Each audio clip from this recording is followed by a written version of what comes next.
আচ্ছা, শুরু করা যাক তাহলে।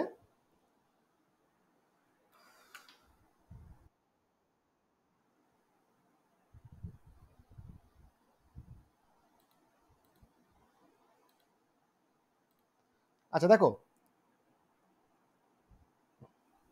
আজকে আমরা স্টার্ট করব হচ্ছে হাইপার কনজুগেশন। হ্যাঁ, হেডিং দাও, হাইপার কনজুগেশন।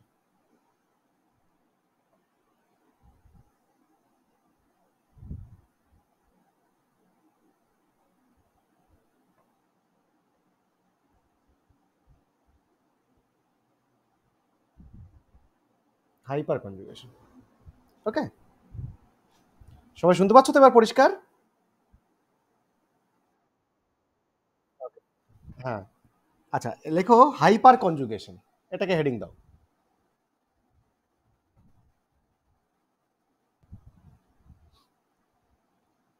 ওকে, দেখো এই হাইপার কনজুগেশন তোমরা তো আহ, আগে ফার্স্ট ইয়ারে পড়েছো, গ্র্যাজুয়েশনে, এবং এইচএসেও একটু আধটু হয়তো পড়েছো। তো এই হাইপার কনজুগেশন ব্যাপারটাকে নিয়ে আজকে ডিসকাস করতে হবে। জিওসির এটা হচ্ছে লাস্ট টপিক, হাইপার কনজুগেশন। আমরা মেনলি জিওসিতে ফান্ডামেন্টাল জিনিসগুলো আলোচনা করেছিলাম, আই এফেক্ট আলোচনা করেছি, মেসোমেরিক এফেক্ট আলোচনা করেছি। হ্যাঁ, তারপর রেজোনেন্সের যে বিভিন্ন ব্যাপারগুলো আলোচনা করেছি, কখন রেজোনেন্স, কোনটাকে রেজোনেন্স স্ট্রাকচার বলে, কোনটাকে বলে না, এবং তাদের স্টেবিলিটি অর্ডার কি হবে, এগুলো নিয়ে ডিসকাস করেছি। আচ্ছা, এবার লাস্ট আমরা যেটা করবো সেটা হচ্ছে হাইপার কনজুগেশন। এইটা দিলে আমাদের জিওসিটা শেষ হবে। তারপর আমরা অ্যাপ্লিকেশন পার্টে যাব।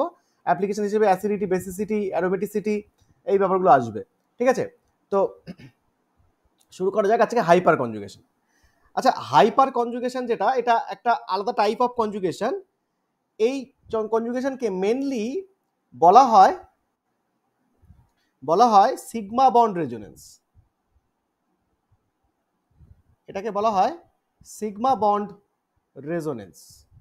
হ্যাঁ, তাই কারণ এখানে সিগমা বন্ড ইনভলভ হয়, তাই জন্য। আচ্ছা, আর অল্টারনেটিভলি এটাকে বলা হয় নো বন্ড রেজোনেন্স। এগুলো ক্লারিফিকেশন আমরা দেব কেন এগুলো বলা হয়। এটাকে বলা হয় নো বন্ড রেজোনেন্স। হ্যাঁ, আর যদি বলা হয় এখানে অ্যাকচুয়ালি কনজুগেশন মানেই তো ওভারল্যাপ। তো যদি জিজ্ঞেস করা হয় যে এখানে কি ধরনের কনজুগেশন আছে হাইপার কনজুগেশনের মধ্যে, তাহলে কনজুগেশনে যদি বলে কি ধরনের ওভারল্যাপ আছে, যদি জিজ্ঞেস করে যে ওভারল্যাপ, সেটা এখানে দুই ধরনের ওভারল্যাপ এখানে আছে, বুঝলে। একটা হচ্ছে সিগমা পি ওভারল্যাপ, আর আরেকটা হচ্ছে sigma pi star molecular orbital overlap. তাহলে একটা হচ্ছে সিগমা পি ওভারল্যাপ, মানে সিগমা থেকে পি, আর একটা হচ্ছে সিগমা থেকে পাই স্টার। এই দুই ধরনের ওভারল্যাপ এখানে দেখা যায়। আর যদি আমি বলি যে এখানে কি ধরনের কনজুগেশন আছে, মানে type of conjugation,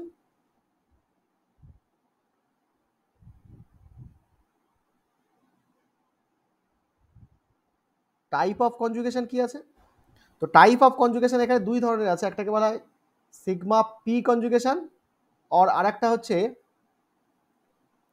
sigma pi conjugation. যদি জিজ্ঞেস করে কনজুগেশন কি, তাহলে সেটা হচ্ছে সিগমা পি এবং সিগমা পাই। আর যদি বলে ওভারল্যাপিং, তাহলে সিগমা পি এবং সিগমা পাই স্টার, দু ধরনের ওভারল্যাপ এখানে হয়। আচ্ছা, আর এখানে সিগমার সঙ্গে পাই এর আগে যেগুলো আমরা ইন্ডাকটিভ এফেক্ট পড়েছিলাম, ইন্ডাকটিভ এফেক্টটা শুধুমাত্র সিগমার ছিল, কিন্তু রেজোনেন্স যেটা পড়েছিলাম সেটা পাই এবং সিগমা দুটোই পাই আমরা। আর হাইপার কনজুগেশনের ক্ষেত্রেও আমাদের সিগমা এবং পাই বন্ড দুটোই ইনভলভ হয়, তাই এটাকে sigma and pi both in conjugation বলা যেতে পারে।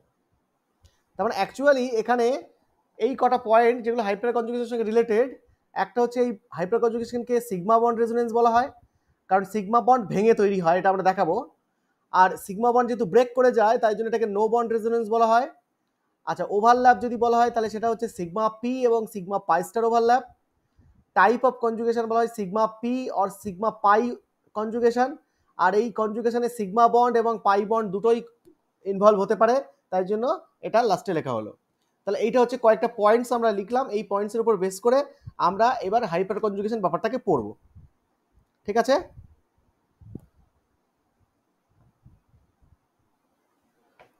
হয়েছে?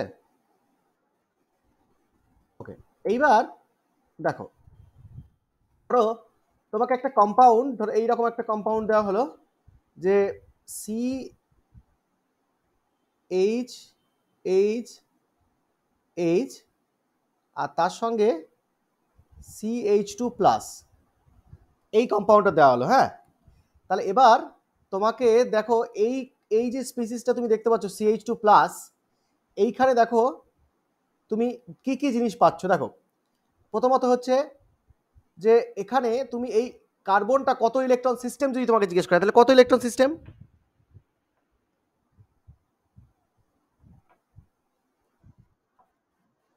6 ইলেকট্রন সিস্টেম। তাহলে এটা হচ্ছে 6 ইলেকট্রন সিস্টেম।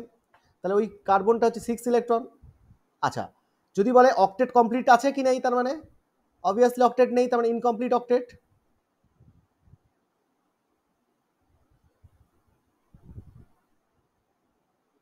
আচ্ছা, আর যদি বলে চার্জ নাকি ডিসচার্জড, অবশ্যই চার্জড।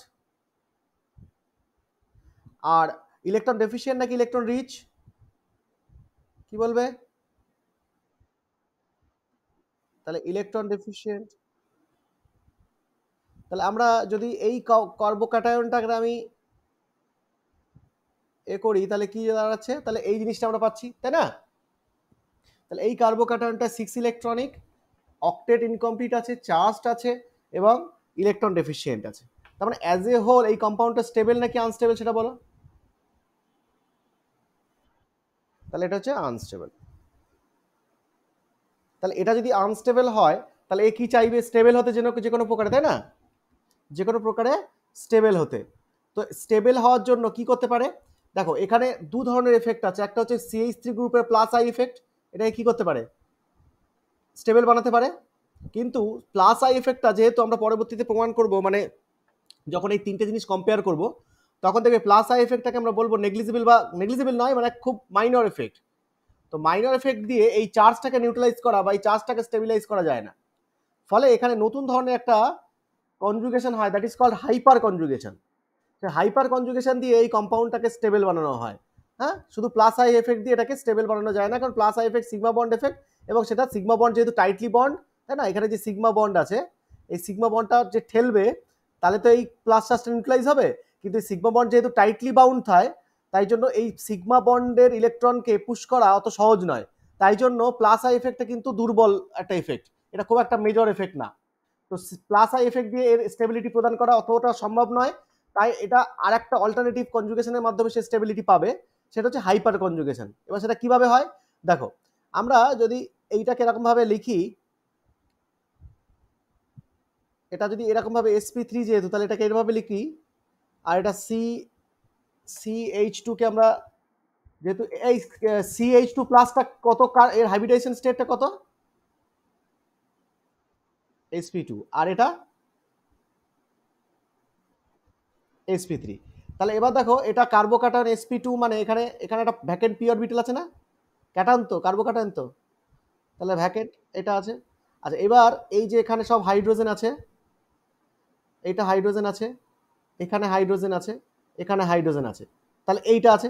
আচ্ছা, এইবার দেখো এই যে CH যে বন্ডটা তুমি দেখতে পাচ্ছ, এই CH বন্ড, এগুলো যে CH বন্ডগুলো তুমি দেখতে পাচ্ছ, এগুলো কি সিগমা বন্ড তো?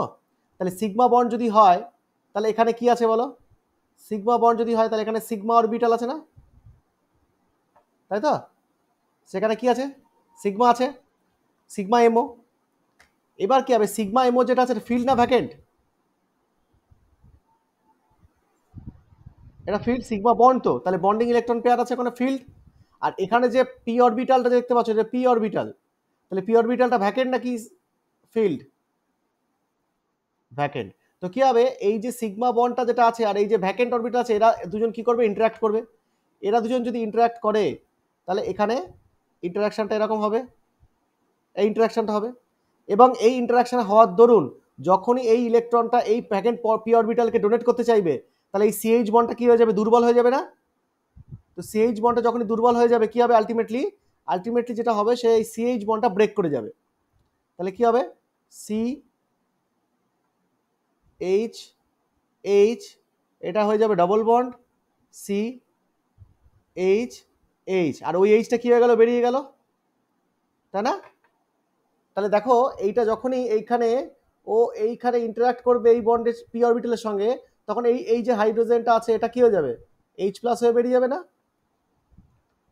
তাহলে এবার দেখো এইটা যেটা হলো, এখানে দেখো এই যে কার্বনটার যে ডেফিসিয়েন্সি ছিল, এই ডেফিসিয়েন্সিটা কি পূরণ হয়েছে? হয়েছে কি হয়নি? হয়েছে, তার অক্টেট অক্টেট ফুলফিল হয়ে গিয়েছে। তাহলে এটা এখন 8 ইলেকট্রন সিস্টেম, মানে অক্টেট আছে। তাহলে এই এখন আগের থেকে এই দিক থেকে তার ডেফিসিয়েন্সিটা পূরণ হয়ে গিয়েছে। এবার এই যে জিনিসটা, যে হাইড্রোজেনটা বেরিয়ে গেল করে সিগমা বন্ড ভেঙে একটা পাই বন্ড তৈরি হলো, এই ঘটনাটাকেই বলা হয় হাইপার কনজুগেশন।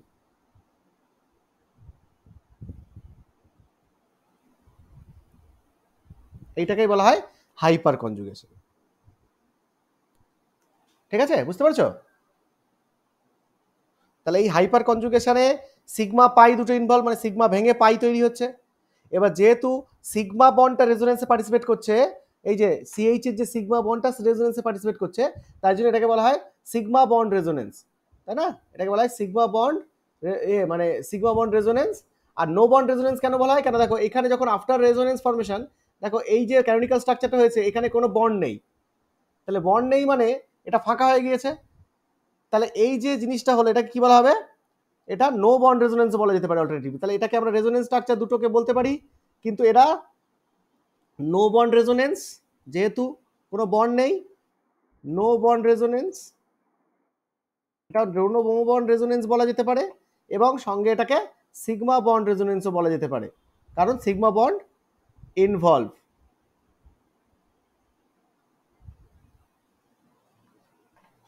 হয়েছে?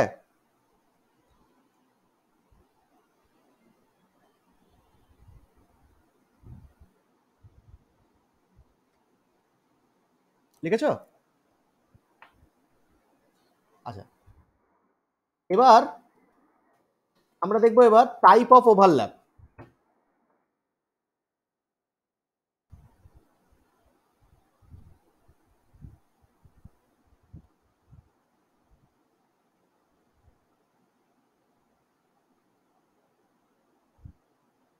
টাইপ অফ ওভারল্যাপস, লিখেছো? কত ধরনের ওভারল্যাপ আমরা বলেছি প্রথমেই? কি কি?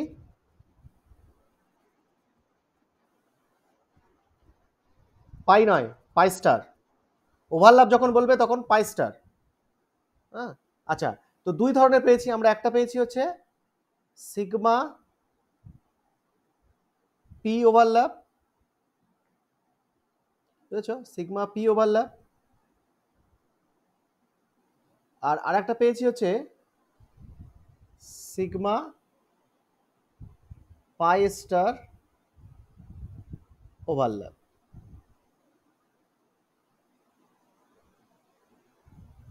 ঠিক আছে, সিগমা পাই স্টার ওভারল্যাপ। আচ্ছা, দেখো সিগমা পি ওভারল্যাপ যদি হয়, সিগমা পি ওভারল্যাপের ক্ষেত্রে আমরা যে এক্ষুনি যেটা ডিসকাস করলাম সেটাই হচ্ছে সিগমা পি ওভারল্যাপ। তুমি দেখতেই পাচ্ছ যে এখানে যে ওভারল্যাপটা দেখো, এটা এটা কি ছিল, সিগমা, আর এটা কি, পি। তো তাহলে সিগমা পি ওভারল্যাপ বলতে আমি এটাকে বলতে পারি কি না? হ্যাঁ,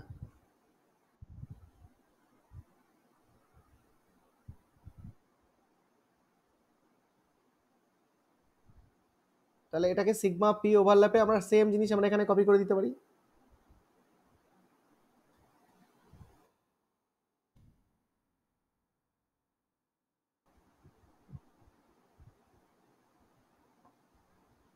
ঠিক আছে, সেম জিনিস এখানে কপি করে দিতে পারি, তোমরা এটা টুকে নাও। তাহলে এটা হচ্ছে সিগমা পি ওভারল্যাপ, কারণ এখানে সিগমা বন্ড কি করছে, পি অরবিটাল অফ কার্বোক্যাটায়ন তার সঙ্গে ওভারল্যাপ করছে, তাহলে সিগমা পি ওভারল্যাপ বলা যেতে পারে এটাকে। এক সাইডে এটাকে কপি করে নাও।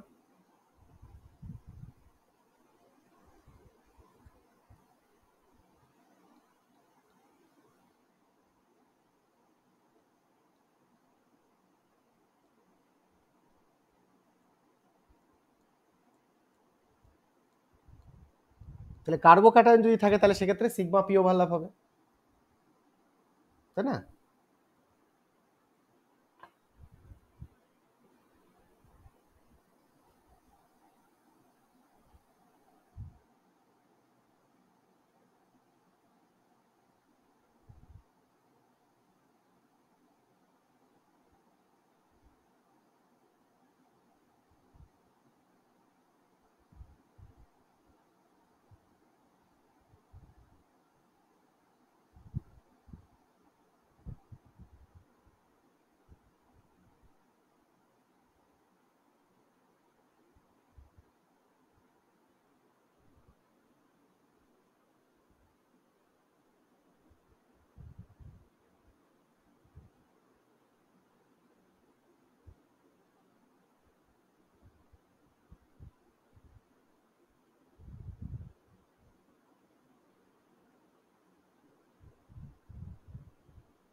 হয়েছে, লিখেছো?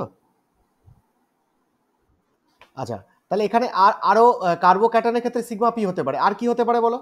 রেডিকালের ক্ষেত্রে হতে পারে, হ্যাঁ রেডিকালের ক্ষেত্রে ধরো মনে করো এরকম আছে, মানে সি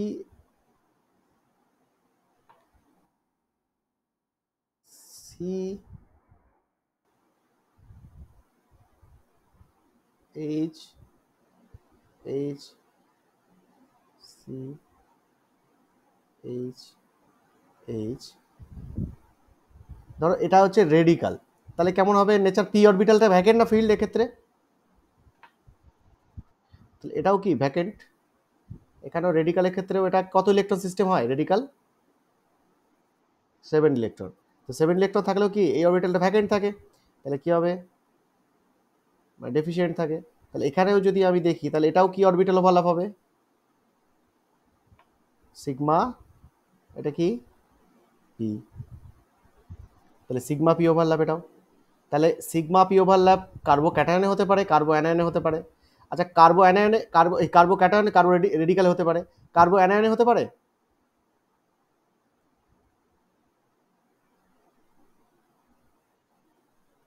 ধরো সি মাইনাস আছে, এখানে তো পি অরবিটাল রয়েছে তাই না? তাহলে এখানে কি আছে? এটা একই রকম ভাবে এটা রিচ আছে। এবার এইখানে যে পি অরবিটাল এটাও আছে, কিন্তু এটা এই কার্বনটা আছে কি 8 ইলেকট্রন না, তাহলে এটা কি ফিল্ড? তাহলে ফিল্ড যদি হয় তো দুটোই যদি পেয়ার্ড অবস্থা আছে, এটাও পেয়ার্ড এটাও পেয়ার্ড, তো ফিল্ডের সঙ্গে কি ওভারল্যাপ হবে? তাহলে এখানেও পি আছে কিন্তু এটা পি ফিল্ড, তাহলে পি ফিল্ড আর এটা সিগমা, তাহলে সিগমা ফিল্ড পি ফিল্ড হবে না, তাহলে ভ্যাকেন্ট দরকার ছিল। তাহলে ভ্যাকেন্ট যদি না থাকে তাহলে সে কেন ওভারল্যাপে যাবে? তার তো স্টেবল এমনিতেই সে অক্টেট আছে, সে কেন আবার ওভারল্যাপে গিয়ে আরো ইলেকট্রন বাড়াবে? তাহলে এইটা কখনো কার্বো অ্যানায়নের ক্ষেত্রে প্রযোজ্য নয়। তাহলে আমরা যদি বলি তাহলে সিগমা পি এই ওভারল্যাপটা কাদের ক্ষেত্রে হতে পারে? CH3 বা এরকম ভাবে আমরা বলতে পারি কার্বো ক্যাটায়নের ক্ষেত্রে হতে পারে, আর কার্বন রেডিকালের ক্ষেত্রে হতে পারে, তাই তো? এই দুটোর ক্ষেত্রে হতে পারে। হ্যাঁ,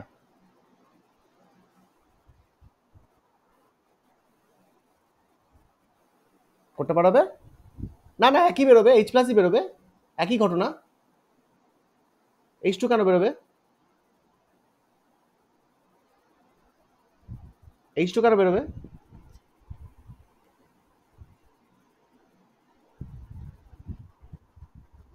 হ্যাঁ H plus, no, H plus হিসেবে বেরোবে। এটা তো উইক ইন্টারাকশন, এটা তো এই জাস্ট এটা ইন্টারাকশন হবে, তো এখানে এইচ প্লাস হিসেবে বেরোবে, কখনো এটা হাইড্রোজেন অ্যাটম হিসেবে কেন বেরোবে? এইচ প্লাস যখনই বেরোবে এইচ প্লাস হিসেবে বেরোবে, তুমি রেডিকাল করো আর যাই করো, ঠিক আছে? আচ্ছা এইবার দেখো, যদি সিগমা পাই স্টার করি তাহলে কি হবে? সিগমা পাই স্টারের ক্ষেত্রে ধরো এইরকম যদি দেয়, মানে CHHC, ধরো এটা কি দেবো, স্কেলিটনটাই শুধু এই দেখাই, বা এটা যদি C++CH2, এবার বলো এইটাতে কি ধরনের ওভারল্যাপ হবে? খেয়াল করো এই মলিকুলটা কি আছে, এই মলিকুলটা আছে কি সিগমা একই রকম ভাবে, কিন্তু এইখানে ডবল বন্ড আছে, ডবল বন্ড তাহলে কি হয়, এরা পাই তো, তাহলে পাই যদি হয় তাহলে কি সঙ্গে কি থাকে?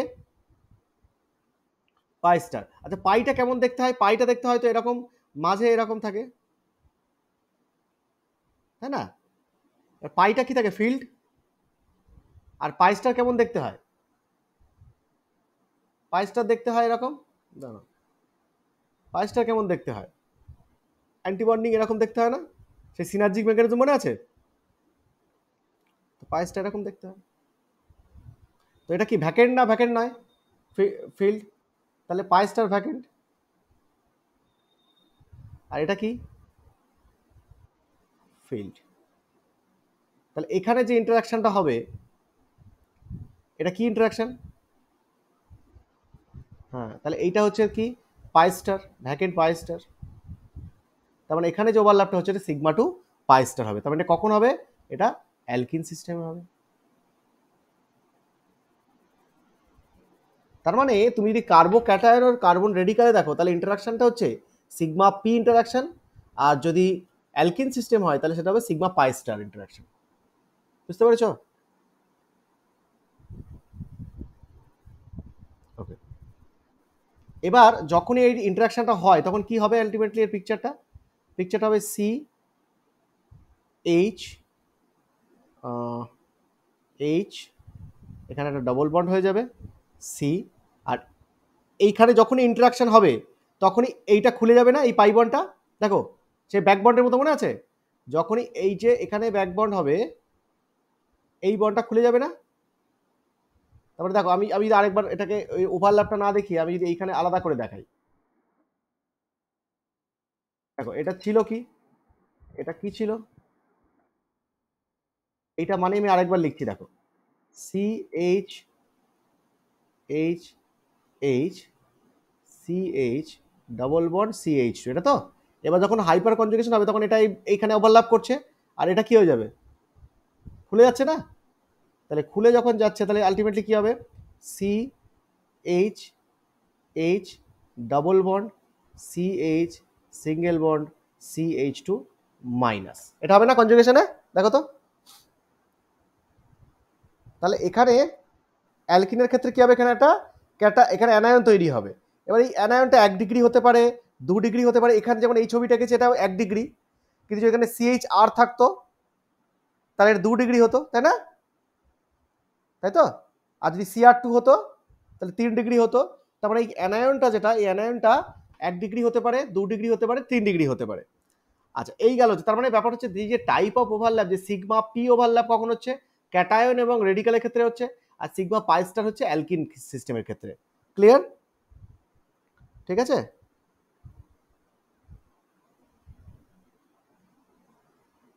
ঠিক আছে।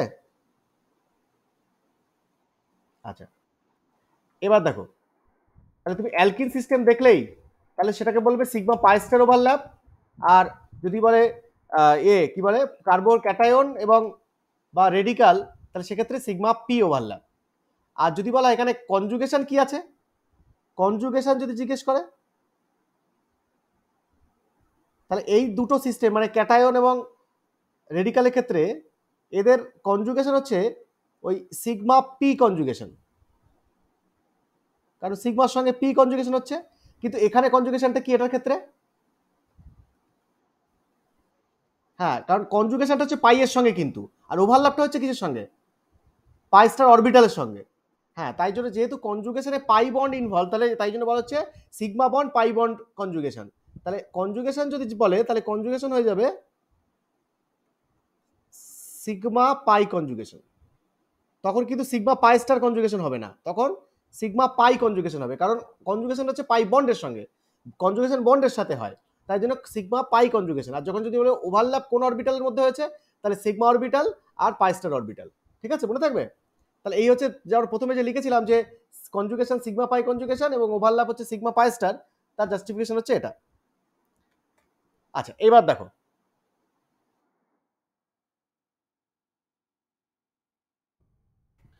হ্যাঁ,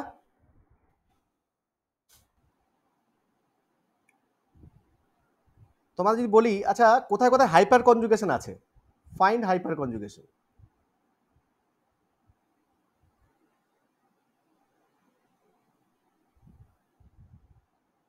ফাইন্ড হাইপার কনজুগেশন।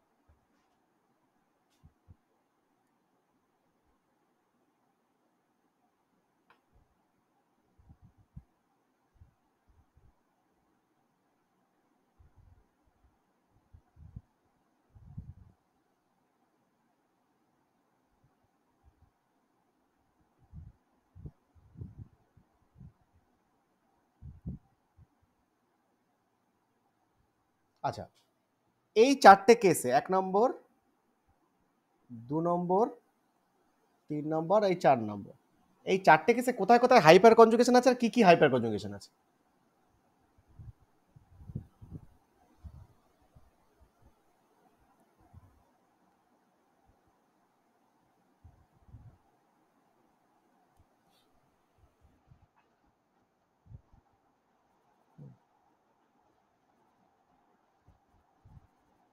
এটা এটা এটা এইরকম, তাই তো?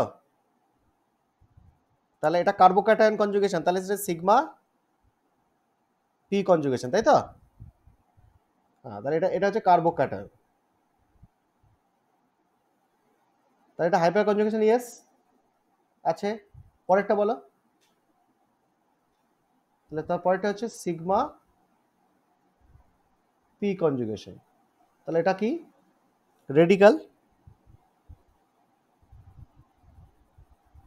আচ্ছা, পরেরটা কি?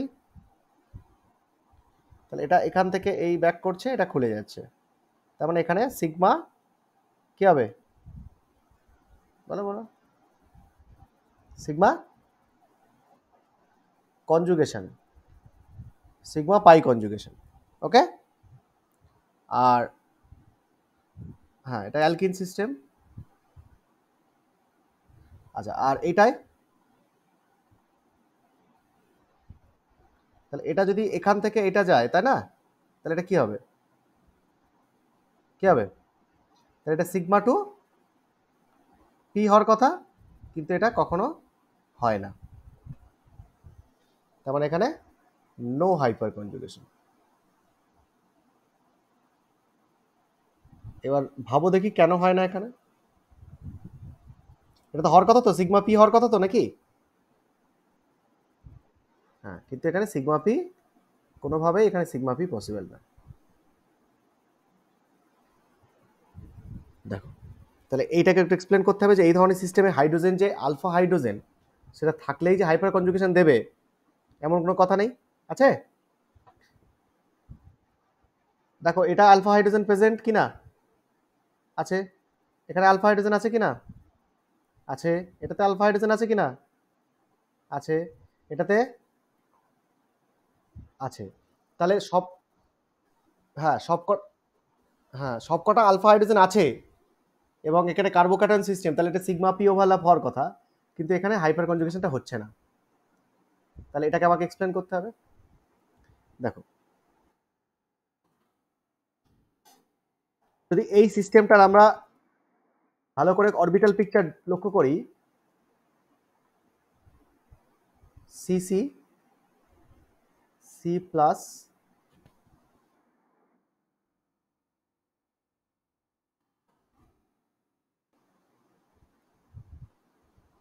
ঠিক আছে? তাহলে কার্বোক্যাটায়ন মানে এখানে কি আছে? ভ্যাকেন্ট পি আছে তো? হ্যাঁ। আর এখানে হাইড্রোজেন যেটা আছে সেখানে কি আছে? সিগমা, তাই তো? এটা আছে তো? আচ্ছা, এবার দেখো তো, যদি খেয়াল করো, এই যে পিটা যেটা আছে, এটাকে আমি একটু, এই পিটাকে একটু সুন্দর করে লেখার দরকার। জানো এই পিটা কিরকম আছে আগে বলো, এই সিস্টেমটা কিরকম, কিরকম ভাবে ওরিয়েন্টেড। তাহলে দেখো, খেয়াল করো, একটুখানি খুঁজলেই পেয়ে যাবে। এই কার্বনটা কত হাইব্রিডাইজড? sp2, এটা sp2, এটা, তাহলে সবগুলো যদি sp2 হয় তাহলে এই পুরো সিস্টেমটা প্ল্যানার না? তাহলে এরা একই সেম প্লেনে আছে, এরা পুরোটা একই প্লেনে আছে, পুরো সিস্টেমটা, তাই না? পুরো সিস্টেমটা একই প্লেনে আছে। এবার একই প্লেনে যদি থাকে, এবার এদের যে পাই অরবিটালগুলো রয়েছে তারা কি থাকবে প্লেনের সঙ্গে? পারপেন্ডিকুলার থাকবে না? তাহলে এই যে যেটা একটা পাই অরবিটাল পি অরবিটাল, এটা ওই প্লেনের সঙ্গে পারপেন্ডিকুলার। এর যে পি অরবিটাল আছে, এটা কি আছে? এর সঙ্গে পারপেন্ডিকুলার। এটা আছে পারপেন্ডিকুলার। তাহলে এই যে দেখো, এইটা যেটা আছে, এটা এটার সঙ্গে এটা কি প্যারালাল? হ্যাঁ, প্যারালাল কি না? আবার দেখো, এটার সঙ্গে এটা কি? প্যারালাল না? তাহলে দেখো এইখানে এই দুটো প্যারালাল, এই দুটো প্যারালাল, এইভাবে আছে তো, এরা পারপেন্ডিকুলার প্লেনের সঙ্গে আছে তো, বুঝতে পারছো? ভিজুয়ালাইজ করতে পারছো? হ্যাঁ, দেখো খেয়াল করো, আমাদের পুরো মলিকিউলটা ধরো মনে করো একটা প্লেনে আছে, ধরো মনে করো এটা এটা তার প্লেন, হ্যাঁ, এটা তার প্লেনে আছে। এবার পাই অরবিটালগুলো কিরকম ভাবে রয়েছে, সব এরকম ভাবে পারপেন্ডিকুলার, তাই তো? বুঝতে পারছো? তাহলে এই পারপেন্ডিকুলার যদি থাকে, এদের এদের মধ্যে কি সব প্যারালাল রিলেশন, তাহলে এরা প্যারালাল। এবার দেখো এই যে সিগমা বন্ডটা আছে, এই সিগমা বন্ডটা যে প্লেনে আছে, সিগমা বন্ডটা কোন প্লেনে আছে, ধরো মনে করো এটা এই প্লেনটা আছে এক্স ওয়াই প্লেন, তাহলে পি অরবিটালগুলো, এই যে পি অরবিটালগুলো কোন কোন অ্যাক্সিস বরাবর আছে? এগুলো এগুলো সব জেড অ্যাক্সিস বরাবর আছে না? তাহলে তাহলে এই সিএইচ বন্ডটা, এই যে সিএইচ বন্ডটা কোন প্লেনে আছে?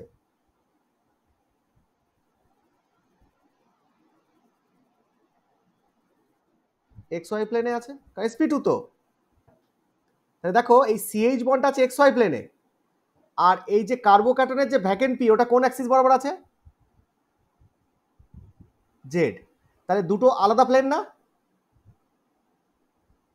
তাহলে এই ওভারল্যাপটা, এই যে হাইপার কনজুগেশন যেটা, এই ওভারল্যাপটা হওয়া সম্ভব?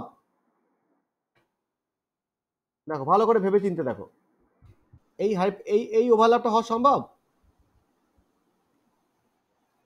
দেখো অ্যাকচুয়ালি এই কার্বোক্যাটনের পি অরবিটালটা কি কার সঙ্গে ওভারল্যাপ করতে চাইবে?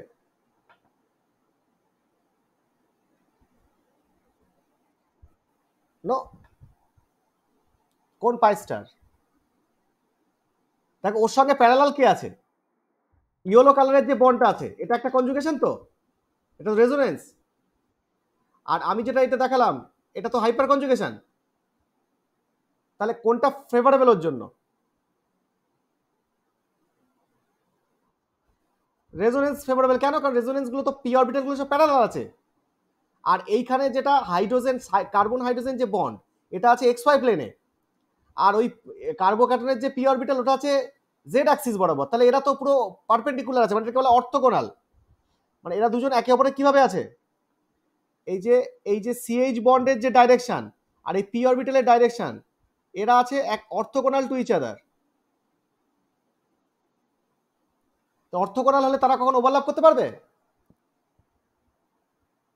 তাহলে খেয়াল করো, যদি যদি ধরো মনে করো এরকম ভাবে আছে, মনে করো পি অরবিটালটা আছে এইভাবে, হ্যাঁ, আর আরেকটার ওর মানে না, পি সিএইচ বন্ডটা আছে মনে করো এইভাবে, সিএইচ বন্ডটা আছে, আর পি অরবিটালটা আছে এইভাবে, হ্যাঁ, বা এইভাবে যেভাবে ধরো, তাহলে এদের মধ্যে ওভারল্যাপ সম্ভব?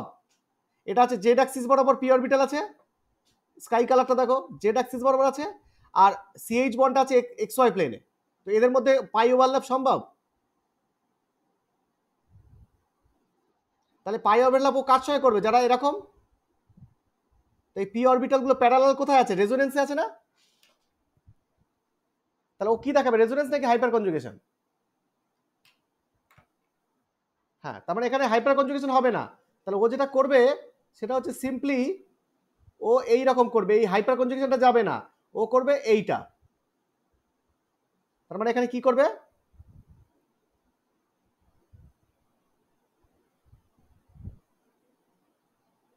এইটা করবে না, দেখো তো।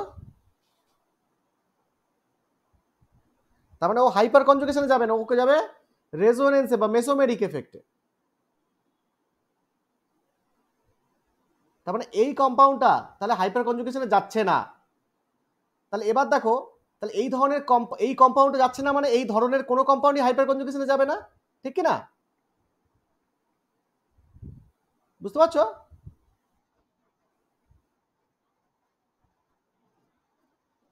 কোনটা? এই যে এইগুলো, এইগুলো এগুলো তুমি এইচ দিতে পারো, আর দিতে পারো, যা খুশি দিতে পারো, নো প্রবলেম। ওটা তো আমার কোনো কনজুগেশনের পার্ট না, হাইপার কনজুগেশনের পার্ট না, ওটা কোনো সমস্যাই করো। হ্যাঁ, না হাইপার কনজুগেশন কি কোনটায়? আমি ওটা বলছি না, ওটা তো আলাদা, ওটা থাকলে তো আলাদা পার্ট, ওটা তো তখন ওইখানে হাইপার কনজুগেশন হয়ে যেত। কিন্তু আমি বলছি এই জায়গাটা, এই যে সিস্টেমটা, এই জায়গাটা হাইপার কনজুগেশন আছে কি নেই? এটা থাকলে এখানে কি হতো সেটা তো আলাদা পার্ট, ওটা তখন তো এটা থাকে, যদি ধরো মনে করেন CH3 থাকতো, এটা বলতে চাইছো তো? এটা বলতে চাইছো তো? তো এটা তো তাহলে তখন তো অবশ্যই হতো, ওটা তো তখন এইটা, এই যে আমরা ডিসকাস করে ফেলেছি অলরেডি আগেরটা। হ্যাঁ, ওটা থাকলে তো ওটা হতোই, আমি ওই ওই জায়গাটা যাচ্ছি না। আমি চাইছি যে এইটা বলতে, মানে যে এই যে এরকম সিস্টেম যেখানে কার্বোকার্বনের পাশে একটা sp2 কার্বন আছে, sp2 কার্বনওয়ালা কার্বন আছে কার্বোকার্বনের পাশে, তাই না? তাহলে এইরকম কেসে আলফা হাইড্রোজেন থাকলে কি সে হাইপার কনজুগেশন দেখাবে? তাহলে খেয়াল করো এখান থেকে কনক্লুশন কি আসা যেতে পারে। কনক্লুশন হচ্ছে, ধরো মনে করো আর একটা তোমাকে আমি যদি ইয়ে করি, বা এটাই ধরো, মানে তাহলে এখানে যদি if alpha carbon is sp2 or sp, তাহলে কি হবে? হাইপার কনজুগেশন হবে?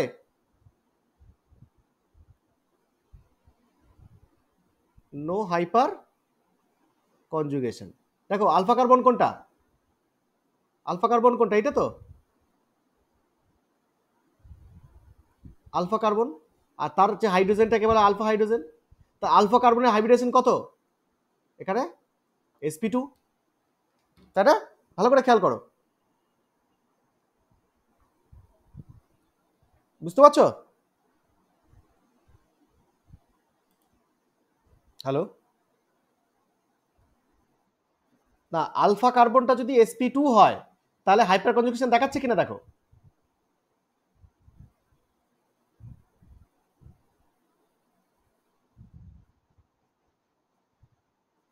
কোনটা?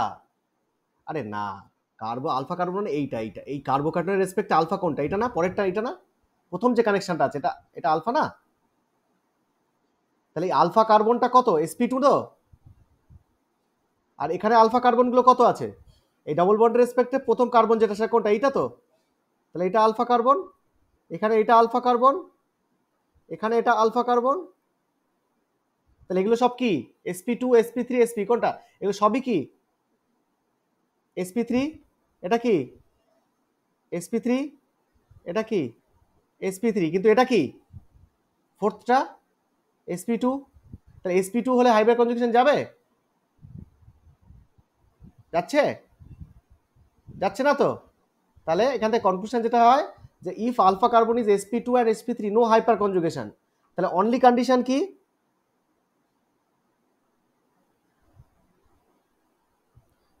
অনলি কন্ডিশন হচ্ছে alpha carbon must be sp3 hybridized, এটা হতেই হবে, আলফা কার্বন sp3 হাইব্রিডাইজড হতেই হবে, নাহলে কোনো হাইপার কনজুগেশন হবে না।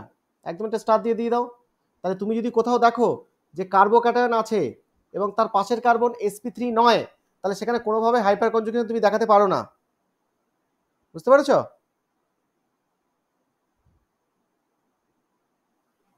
বোঝা গেছে? হ্যাঁ, তাহলে হাইপার কনজুগেশন হতে গেলে কি করতে হবে? আর প্রথমত হচ্ছে একটা হচ্ছে আলফা কার্বন sp3 হতে হবে, আর 2 নম্বর হচ্ছে আলফা কার্বনের সঙ্গে একটা হাইড্রোজেন থাকতে হবে।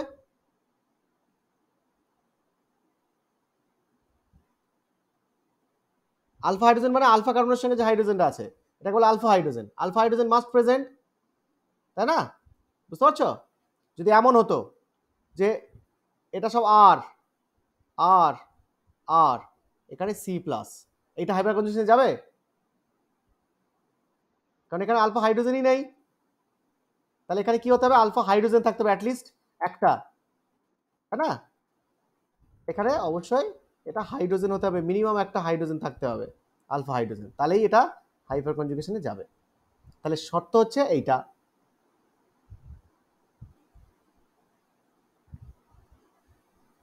ঠিক আছে, এইটা হচ্ছে কন্ডিশন। ওকে, বুঝতে পেরেছো? হ্যাঁ, এইবার আমরা নেক্সট আলোচনা করবো হচ্ছে এই যে হাইপার কনজুগেশন তাহলে কাদের হবে কাদের হবে না, এটা ক্লিয়ার হয়েছে। খুব সিম্পল, কয়েকটা জিনিসই মাথায় রাখতে হবে।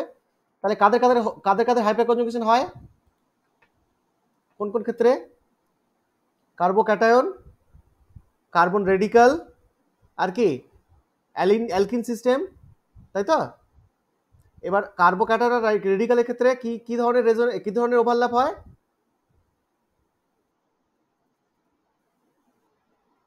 Sigma p. আর যদি অ্যালকিন সিস্টেম হয়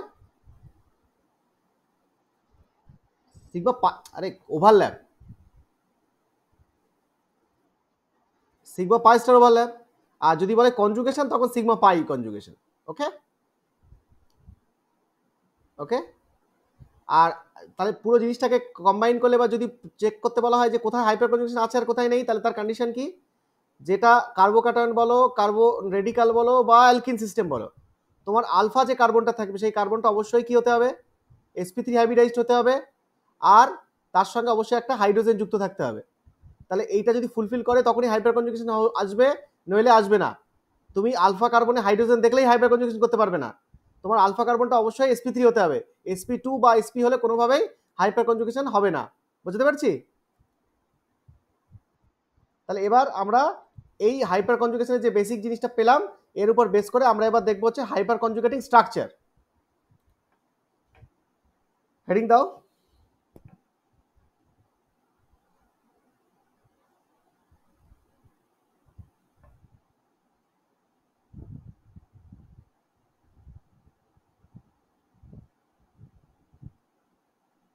হাইপার কনজুগেটিং স্ট্রাকচার। ওকে, বা স্ট্রাকচারস। আচ্ছা, প্রথমে আমরা আলোচনা করব ইন কার্বোক্যাটায়ন।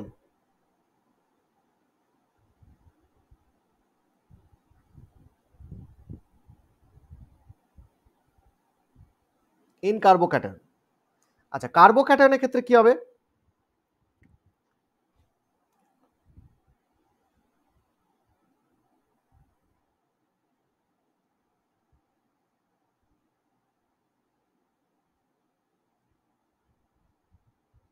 দেখো, প্রথমত হচ্ছে এইটা হচ্ছে তার প্যারেন্ট স্ট্রাকচার, এইটা তো।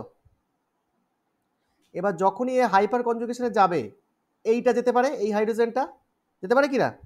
তাহলে এই হাইড্রোজেনটা যদি যায় তাহলে কেমন ছবি হবে? সি H2 হয়ে যাবে, এটা ডাবল বন্ড হয়ে যাবে, এটা সি, এটা হয়ে যাবে। ওকে, আর H প্লাস একটা বেরিয়ে যাবে, এটা একটা ছবি হবে। যদি তা না হয়ে যদি এই হাইড্রোজেনটা যায়, যেতে পারে কিনা? ইকুয়ালি প্রবাবল তো। তাহলে ছবি কেমন হবে? C H double bond C, এইটা সঙ্গে H প্লাস, আরেকটা ছবি হলো। এবার যদি এটা যায় তাহলে একই রকম ভাবে সি H এটা হবে। তাহলে দেখো টোটাল স্ট্রাকচারস কটা হয়েছে? বলো বলো বলো। টোটাল স্ট্রাকচার, হ্যাঁ টোটাল স্ট্রাকচার তিনটে হচ্ছে। টোটাল এখানে কটা স্ট্রাকচার দেখতে পাচ্ছ? তাহলে এই টোটাল, হ্যাঁ তো প্যারেন্টটাকে ধরতে হবে তো। তো টোটাল এখানে স্ট্রাকচার চারটে, এই চারটে স্ট্রাকচারকে বলা হয় হাইপার কনজুগেটিং স্ট্রাকচারস। তাহলে এখানে টোটাল হাইপার কনজুগেটিং স্ট্রাকচার কত? 4।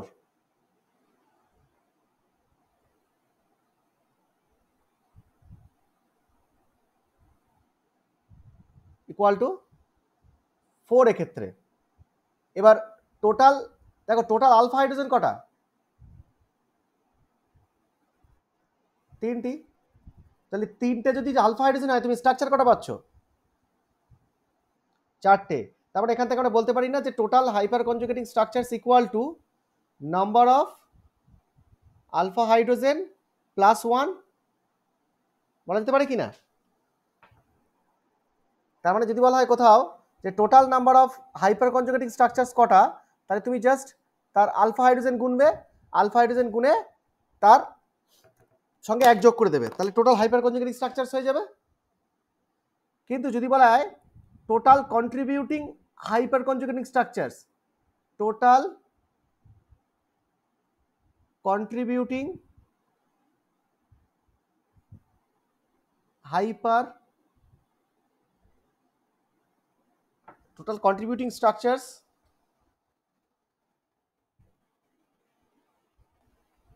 in hyperconjugation, তাহলে কন্ট্রিবিউটিং হাইপারকনজুগেশন যদি বলা হয় সেটা সবসময় আলফা হাইড্রোজেনের সঙ্গে সমান হবে, নাম্বার অফ আলফা হাইড্রোজেনের সঙ্গে সমান হবে। এক্ষেত্রে কত সেটা 3, বুঝতে পারছো? তাহলে এই জায়গার দুটো জিনিস মাথায় রাখতে হবে, যদি বলে টোটাল হাইপার কনজুগেটিং স্ট্রাকচারস কত, তাহলে সেটা হচ্ছে আলফা হাইড্রোজেন প্লাস 1, আর যদি বলে total contributing structures in hyper conjugation তাহলে হচ্ছে নাম্বার অফ আলফা হাইড্রোজেন। এই দুটো কথা খুব কনফিউজিং হয়। আইআইটি জিতে একবার কোশ্চেন এসেছিল এরকম জয়েন্ট এন্ট্রান্সে যে টোটাল কন্ট্রিবিউটিং স্ট্রাকচারস কটা, তো তোমাকে টোটাল কন্ট্রিবিউটিং স্ট্রাকচার যদি জিজ্ঞেস করে হাইপার কনজুগেশনে তাহলে কিন্তু নাম্বার অফ আলফা হাইড্রোজেন সমান করতে হবে, আর যদি বলে টোটাল হাইপার কনজুগেটিং স্ট্রাকচারস কটা তাহলে হচ্ছে কিন্তু তোমার আলফা হাইড্রোজেন প্লাস 1 করতে হবে। ক্লিয়ার? তাহলে কন্ট্রিবিউটিং স্ট্রাকচার হচ্ছে এইগুলো, এটা এটা আর এটা, এটা হচ্ছে কন্ট্রিবিউটিং স্ট্রাকচারস। আর টোটাল স্ট্রাকচার যদি বলে টোটাল হাইপার কনজুগেটিং স্ট্রাকচারস সেটা হচ্ছে 4টে। ক্লিয়ার? বুঝতে পারছো? হ্যাঁ, ওকে। তাহলে এটা আমাদের একটা কোশ্চেন যদি পাই কবে করে দেবো, এটা আইআইটি জিতে একবার এসেছিল। হ্যাঁ, দাঁড়াও দেখছি।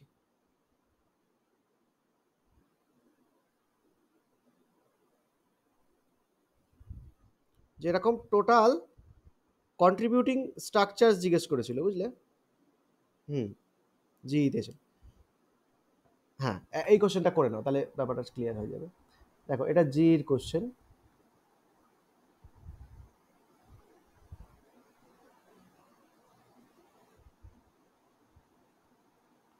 আচ্ছা, total number of contributing structure চেয়েছে, total number of contributing structures showing hyperconjugation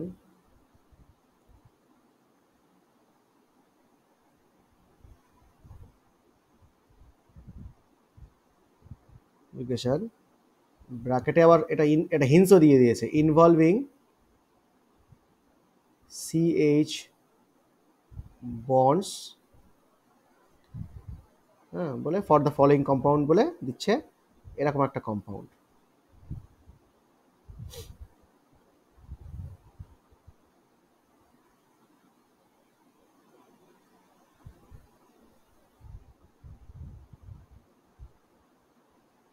বলো কত হবে উত্তর?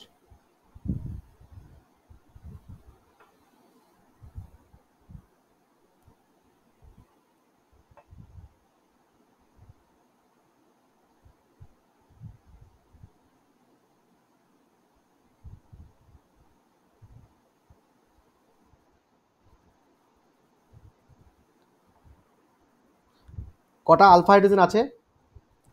হ্যাঁ 8। আচ্ছা 8 কিভাবে, কটা 8 মানে কি কিসে বেশি 8 বলছো? আচ্ছা দাঁড়াও দেখি 8 কি, 8 কি হিসেবে বলছো বলো একটু। আচ্ছা এই এই যে কার্বোক্যাটায়নটা, তো কার্বোক্যাটায়ন রেসপেক্ট আলফা কার্বন কোনটা কোনটা? এটা, এটা আর এটা, তাই তো? তাহলে এই তিনটেতে আলফা হাইড্রোজেন টোটাল কটা আছে? দেখো এখানে দুটো আছে, 2 আলফা হাইড্রোজেন। এখানে কটা আছে? 3 আলফা হাইড্রোজেন। আর এটাতে কটা আছে? এখানে একটা হাইড্রোজেন আছে না?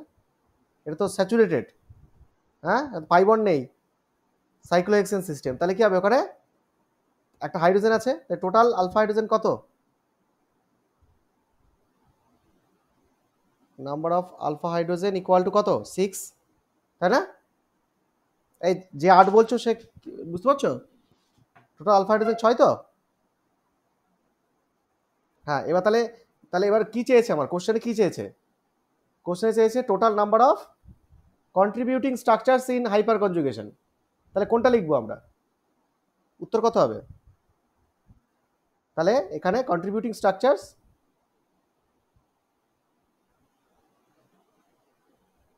ইকুয়াল টু 6, কখনো 7 করবে না, কারণ contributing structure showing hyper conjugation. এবার দেখো এখানে এই এটা যেহেতু জি এর কোশ্চেন একটু সহজ করে দিয়েছে, মানে ব্যাপারটা এই যে বলে দিয়েছে involving CH bond, CH bond involve করেছে হাইপার কনজুগেশন, এরকম কটা স্ট্রাকচার আছে, তো অবভিয়াসলি সেটা যে কটা আলফা হাইড্রোজেন সে কটাই হবে। যদি বলতো total number of hyper conjugating structures কটা, তাহলে সেক্ষেত্রে কিন্তু 7 হতো উত্তর, জানো তো? লিখে রাখো, টোটাল হাইপার কনজুগেটিং স্ট্রাকচার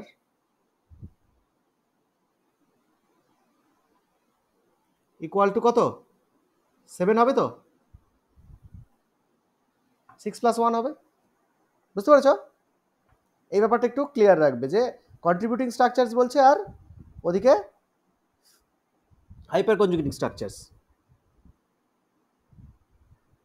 হয়েছে?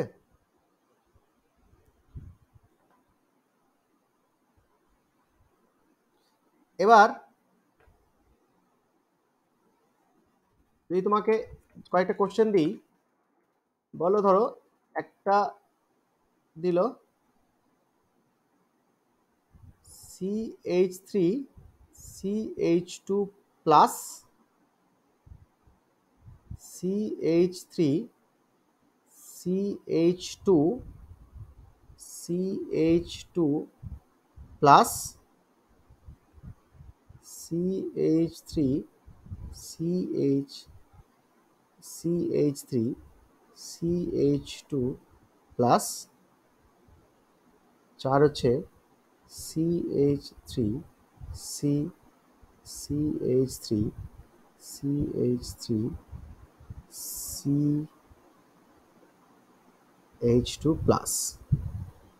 এবার এদের ক্ষেত্রে আলফা হাইড্রোজেন আর number of hyper conjugating structures যদি ক্যালকুলেট করতে বলা হয়, তাহলে তুমি প্রত্যেকটার উত্তর কি কি দেবে বলো?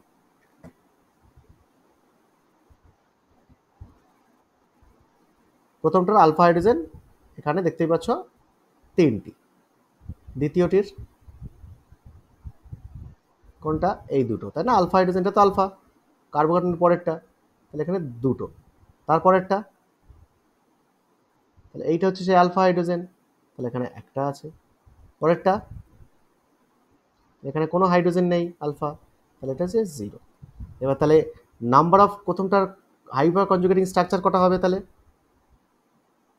তাহলে 3+1 ইকুয়াল টু 4। আচ্ছা, পরেরটা 2+1 ইকুয়াল টু 3, তারপরটা 1+1 ইকুয়াল টু কত? 2। আর তারপরটা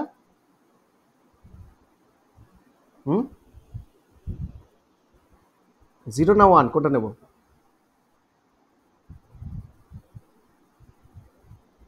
বলো বলো বলো। একদমই, এখানে কোনোভাবেই 1 হবে না, এখানে একদমই 0 হবে, কারণ হচ্ছে এখানে হাইপার কনজুগেশনই নেই, নো হাইপার কনজুগেশন। হাইপার কনজুগেশনই হবে না, কারণ no alpha hydrogen. Alpha hydrogen নেই তো হাইপার কনজুগেশনই হবে না, তোমার হাইপার কনজুগেশন স্ট্রাকচার কটা হবে আবার? তো হাইপার কনজুগেশনই যদি না হয়, তাহলে হাইপার কনজুগেটিং স্ট্রাকচার নেই কোনো, 0। তাহলে যদি 0 হয় আলফা হাইড্রোজেন, তাহলে hyper conjugating structure equal two 0। কেন 1 হবে? 1 হওয়ার কোনো প্রশ্নই নেই, কারণ হাইপার কনজুগেশন কনসেপ্টটাই ওখানে অ্যাপ্লিকেবল নয়। বুঝতে পেরেছো? বুঝতে পেরেছো? তাহলে এই জায়গা কিন্তু মাথায় রাখবে যে কিন্তু হাইপার কনজুগেটিং স্ট্রাকচার যদি দেখা যায় আলফা হাইড্রোজেন নেই, তাহলে কিন্তু আবার 1 লিখে দিও না। হ্যাঁ, হয়েছে?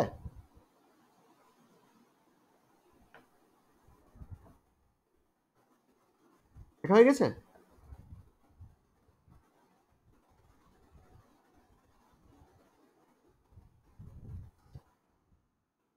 যদি এরকম কয়েকটা আরো এক্সাম্পল দেয়, ধরো 5-এর মধ্যেই আমি কয়েকটা এক্সাম্পল লিখছি আগে। CH3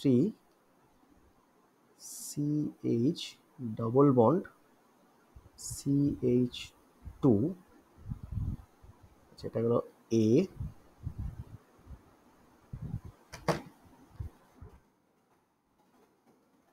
এটা একটা, এটা হচ্ছে B, এটা হচ্ছে C, এটা D,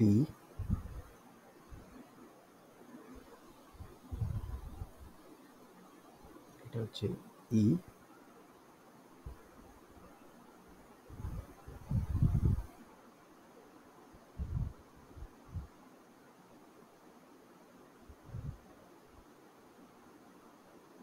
এটা হচ্ছে F,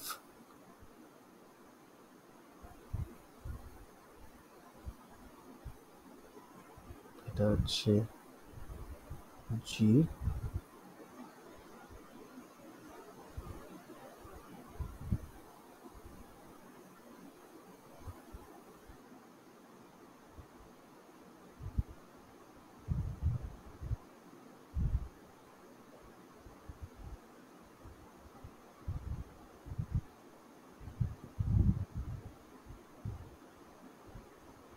আচ্ছা এটা হাইড্রোজেনগুলো পরে বসাচ্ছি,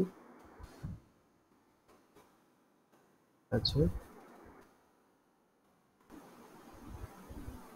এটা একটা, লাস্ট হচ্ছে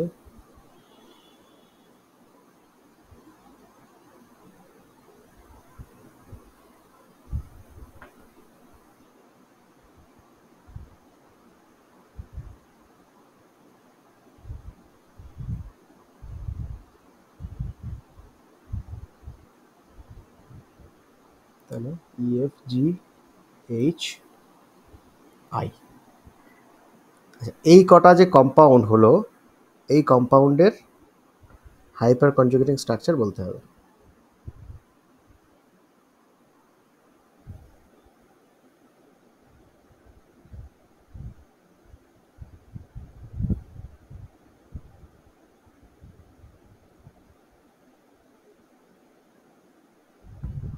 আরেকটা জুড়ে দাও।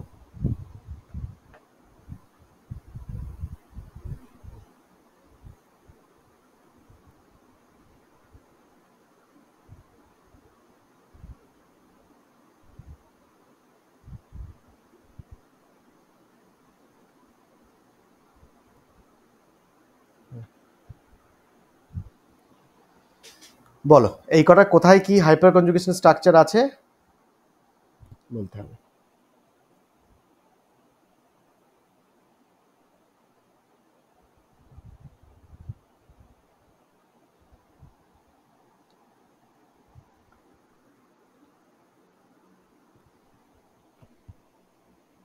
হ্যাঁ বলো, প্রথমটা বলো।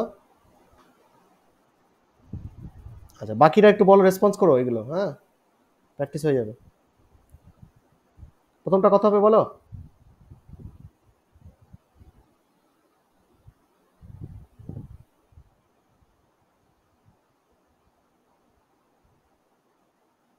চারটে কি হবে, আলফা হাইড্রোজেন না? প্রথমে বলো আলফা হাইড্রোজেন কটা আছে। Alpha hydrogen, find alpha hydrogen, find alpha hydrogen, এটা শুধু আলফা হাইড্রোজেন বলো, তাহলে হাইপার কনজুগেটিং স্ট্রাকচার জাস্ট একটা বাড়ি দিলেই হয়ে যাবে। আচ্ছা আলফা হাইড্রোজেন তাহলে প্রথমটায় কটা আছে দেখো, এটা অ্যালকিন সিস্টেম, এটা অ্যালকিন সিস্টেম, তাহলে তার আলফা বলতে কি বোঝায়, আলফা কার্বন বলতে এটা, তাহলে এটা কত আছে, 3, তাই না? 3টে আলফা হাইড্রোজেন, আর তো আলফা কার্বন নেই। আচ্ছা এবার এখানে কি আছে, এখানে অ্যালকিন সিস্টেম, এটাই করতে হবে। তাহলে এখানে কি আছে, এখানে এই যে চারটে, এখানে 3টে হাইড্রোজেন আছে, এখানে 3টে হাইড্রোজেন আছে, তাহলে হচ্ছে 6, তাই তো? বুঝতে পারছো? আচ্ছা পরেরটা বলো। তাহলে এখানেও তাই,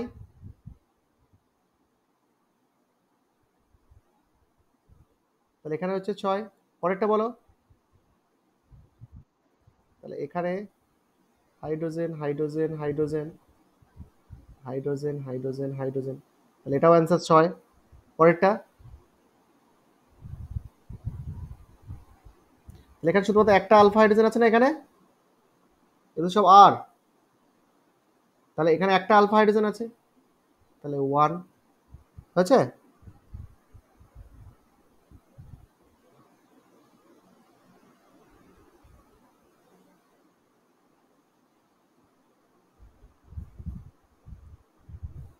আচ্ছা তারপরটা বলো,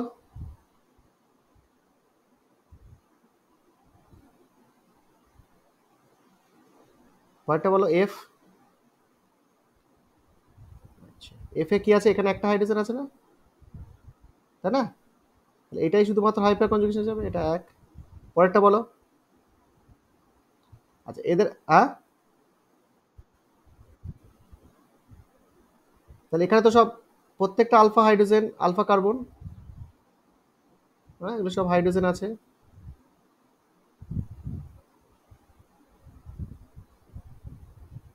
তাহলে কটা আছে? 9। হ্যাঁ বলো, হ্যাঁ বলো।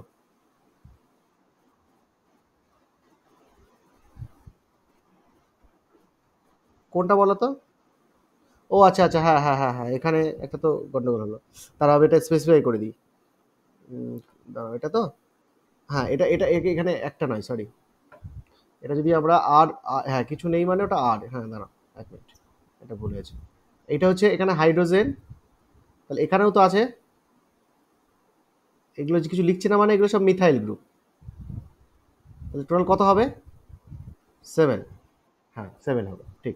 আচ্ছা এবার এটা কি আছে, 9টা হয়েছে। পরেরটা বলো।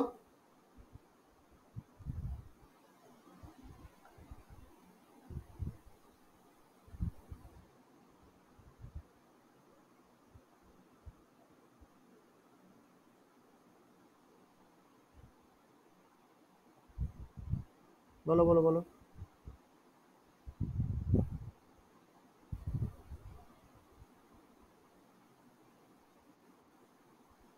কোনটা? এই কাপড়টা 4টে?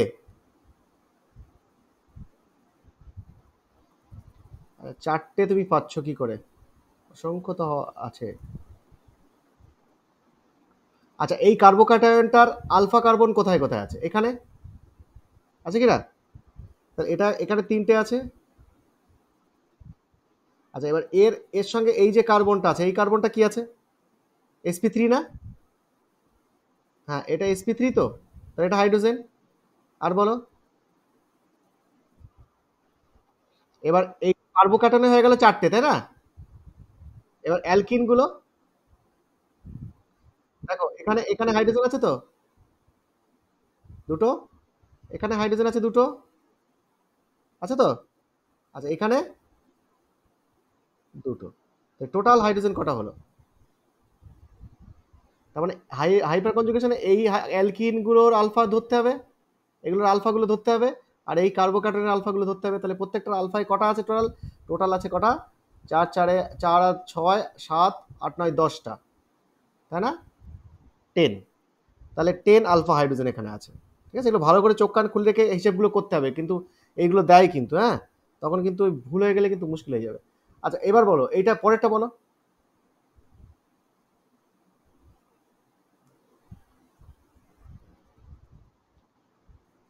13টা পাচ্ছে।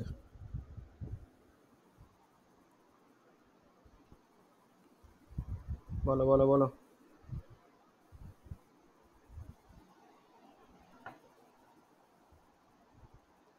ড্র করে করে দেখো না খাতায় যেগুলো।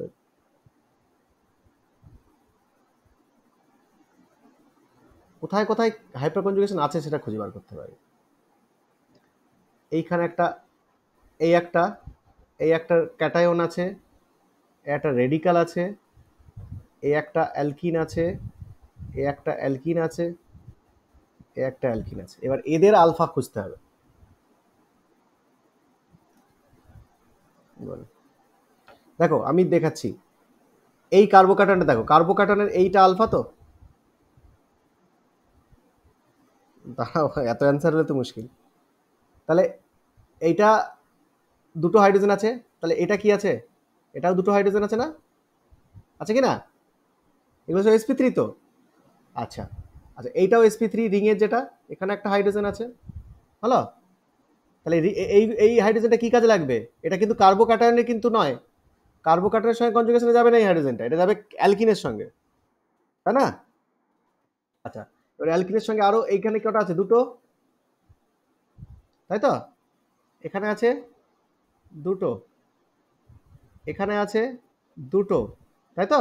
তাহলে এখানে আর আর কিছু বাকি আছে? এদিকটা, এদিকটা বাকি নেই। এবার এইটা এদিকে, এটাও তো আলফা, দুটো, মানে এই পাই এর সঙ্গে আলফা এটা। আচ্ছা, এবার রেডিকালের সঙ্গে এখানে এটাও আলফা, আর এদিকেও আলফা। তাহলে এবার গোনো।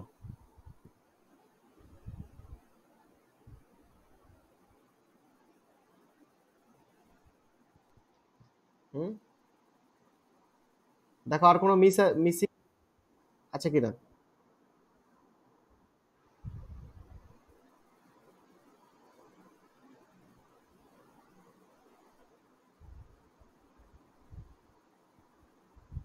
হয়েছে?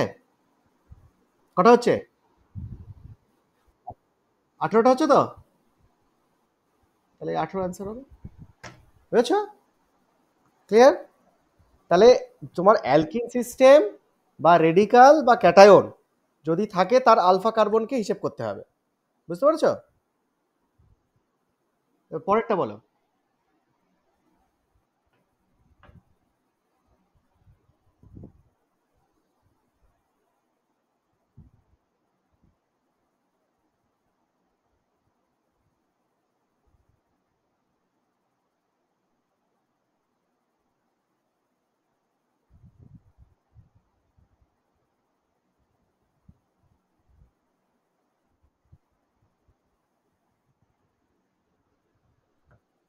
ওটা হচ্ছে,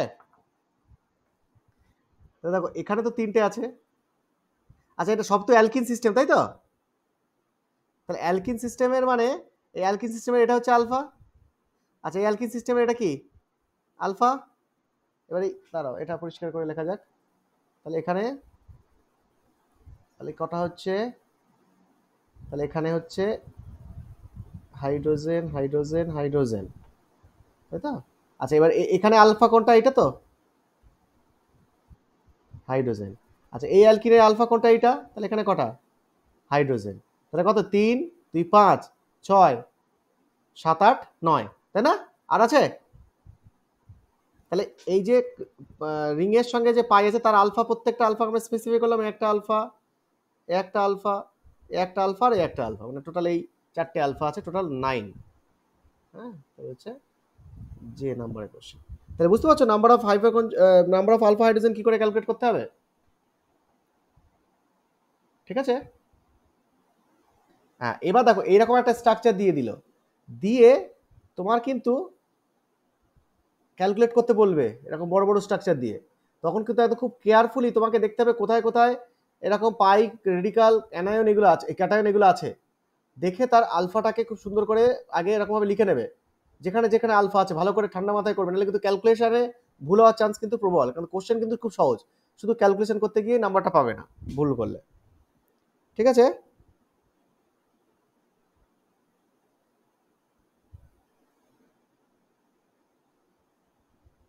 তাহলে এ পর্যন্ত ক্লিয়ার তো?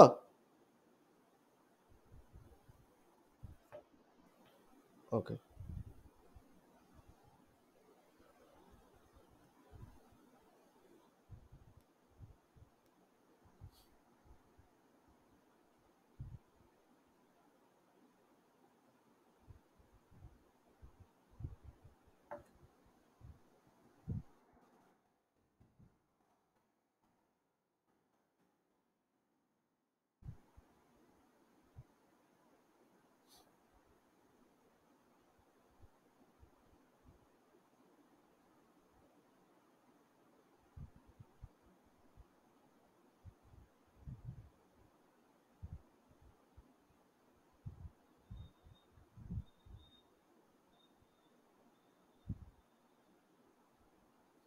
আচ্ছা, এরপর আমরা তাহলে হাইপার কনজুগেশন ব্যাপারটা হলো। এইবার আমাদের এবার পড়তে হবে হচ্ছে application of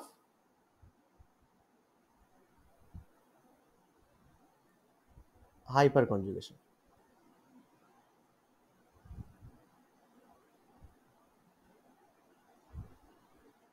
application of hyper conjugation,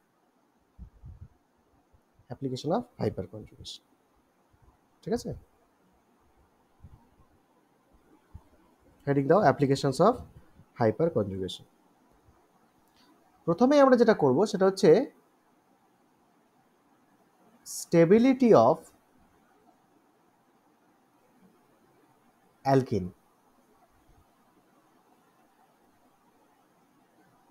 stability of alkyne, এইটা আমরা প্রথমে ডিসকাস করব। অ্যাপ্লিকেশন অফ হাইপার কনজুগেশন থেকে আমরা অ্যালকিনের স্টেবিলিটি মানে করতে পারি আর কি, এক্সপ্লেন করতে পারি।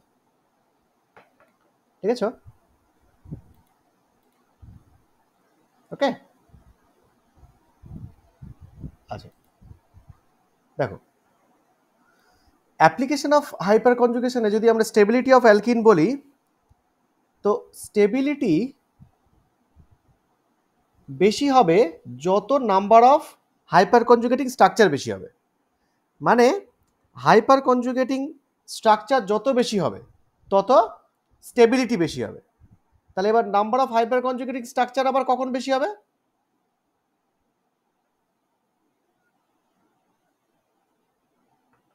যখন নাম্বার অফ আলফা হাইড্রোজেন বেশি হবে, তাই না?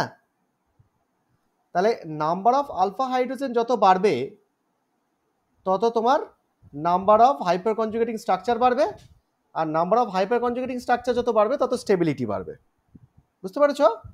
যেমন রেজোনেন্স স্ট্রাকচারে ক্যানোনিক্যাল স্ট্রাকচার যত বেশি হয় তত স্টেবিলিটি বেশি হয় না?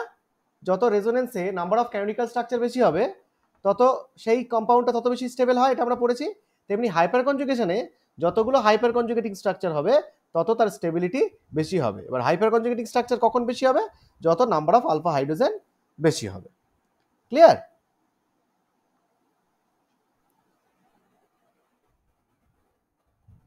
এবার দেখো, এবার যদি তোমাকে আমি প্রথমে একটা কোশ্চেন দিয়ে শুরু করি, ধরো মনে করো CH2 ডবল বন্ড CH2, তারপর ধরো সি ডাবল এরকম লেখো সি ডাবল বন্ড সি, আর এখানে CH3, এটা একটা। আচ্ছা তারপর হচ্ছে সি, এইটা কিছু নেই মানে এগুলো সব CH3 আছে, হ্যাঁ এগুলো সব CH3 আছে। আচ্ছা আর এটা একটা। আচ্ছা আর একটা হচ্ছে এটা, এগুলো সব CH3 আছে, এটা CH3 আছে। আর তারপর হচ্ছে এটা CH3 আছে, CH3 আছে, CH3 আছে, CH3 আছে। হুম, আচ্ছা এবার এদের স্টেবিলিটি অর্ডার বলতে হবে। হুম, স্টেবিলিটি অর্ডার, এই অ্যালকিনগুলোর স্টেবিলিটি অর্ডার বলতে হবে।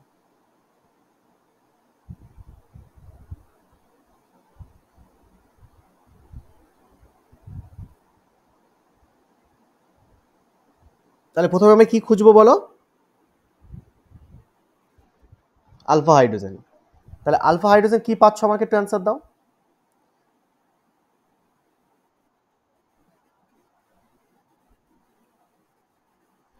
তাহলে প্রথমটা তো কোনো আলফা কার্বনই নেই, তাহলে আলফা হাইড্রোজেন 0।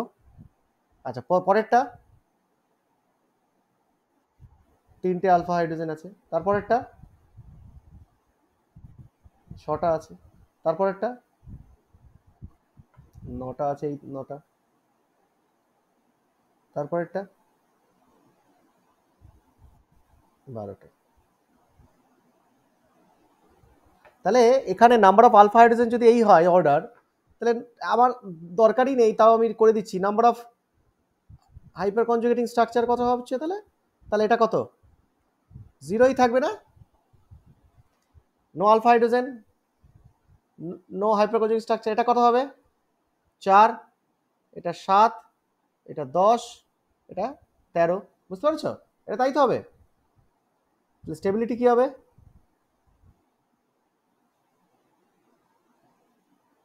বলো স্টেবিলিটি কি হবে? হ্যাঁ, তার মানে অর্ডারটা কি হবে, এই অর্ডারে যাবে, তাই তো? হ্যাঁ, একদম পরপরই আছে জিরো। হ্যাঁ বলো।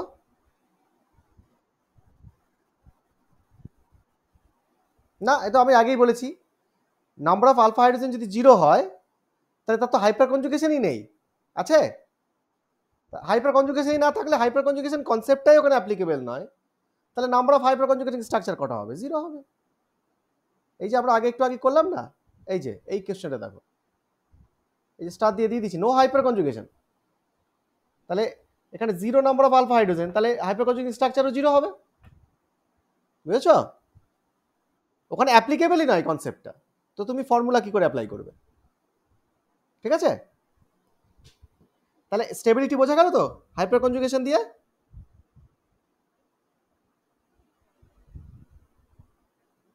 এই হয়েছে, ওকে। এবার দেখো, এমনও হতে পারে অ্যালকিন সিস্টেম, যে অ্যালকিন সিস্টেমে তোমার number of alpha hydrogen same চলে আসতে পারে, দুটো স্ট্রাকচারে আসতে পারে কিনা, দুটো স্ট্রাকচারে ধরো এরকম একটা আমি এক্সাম্পল দিয়েই করি,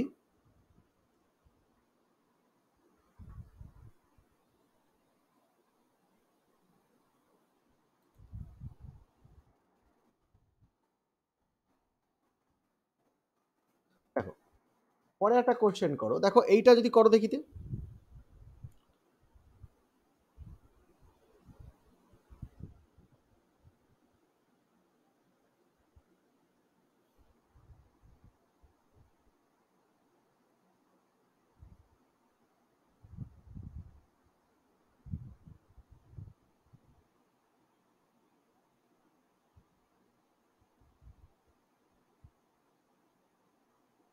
এই দুজনের মধ্যে স্টেবিলিটি বলো দেখি, হাইপার কনজুগেশনের যে আমরা যেটুকু পড়লে তা দিয়ে বলা যায় কিনা দেখো তো।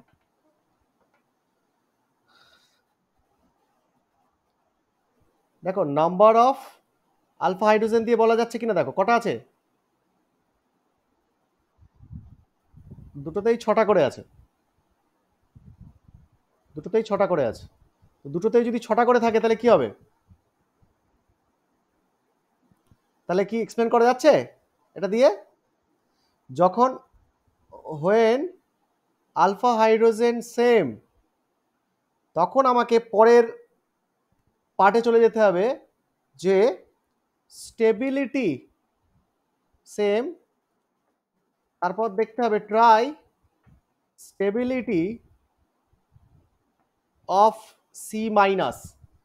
এই স্টেবিলিটি অফ সি মাইনাসটা কি বলতো, দেখো এই দুটো স্ট্রাকচার যদি আমি এইরকমভাবে দেখাই, দেখো এদের আমি এই যে হাইড্রোজেনগুলো আমি দেখাচ্ছি, তাহলে এদের হাইপার কনজুগেট, যে কোনো একটা হাইপার কনজুগেট স্ট্রাকচার যদি আমি দেখাই, এই গেল এই খুললো, তাহলে কি হবে বলো, ডবল বন্ড, আর এইখানে একটা মাইনাস হবে না, দেখো তো প্রথম ছবিটা দেখো, এটাই হবে তো হাইপার কনজুগেট স্ট্রাকচার, একটা স্ট্রাকচার আমি আঁকলাম, তো এরকম সবগুলোই একই রকম হবে, যে কটা করবো হাইপার কনজুগেশন সব ইকুইভ্যালেন্ট হবে। এবার এই যে কার্বন আয়নটা তৈরি হয়েছে, এটা কত ডিগ্রি, তাই সেকেন্ডারি না, দুদিকে দুটো আর আছে তো, তাহলে এটা 2 ডিগ্রি। আচ্ছা এবার পরেরটা দেখো, CH3, তো আমি যে কোনো একটা হাইপার কনজুগেটিভ স্ট্রাকচার দেখাবো, তাহলে ধরো এইটা এদিকে খুললো, এটা এদিকে উঠে গেল, তাহলে কি হবে, C double bond C single bond C minus CH3, আর এখানে হাইড্রোজেন হাইড্রোজেন, এটা। তাহলে এখন বলো এখানে এই কার্বোক্যাটায়নটা কত ডিগ্রি, 2 ডিগ্রি, এটাও 2 ডিগ্রি, হলো কি না, ঠিক আছে। এবার তাহলে ট্রাই স্টেবিলিটি অফ কার্বোক্যাটায়ন দিয়ে কি আমরা কি পাচ্ছি, দুটো কার্বন আয়ন কি সেম পাচ্ছি, 2 ডিগ্রি। দেখো স্টেবিলিটি অফ কার্বন আয়ন মনে আছে, কিভাবে চেক করে? 1 ডিগ্রি, 2 ডিগ্রি, 3 ডিগ্রি। হ্যাঁ, কোনটা বেশি স্টেবল বলো তো দেখি কার্বন আয়নের ক্ষেত্রে? সেই আই এফেক্ট মনে আছে? হ্যাঁ, যত আই এফেক্ট কম হবে তত কার্বন আয়ন স্টেবল হবে না?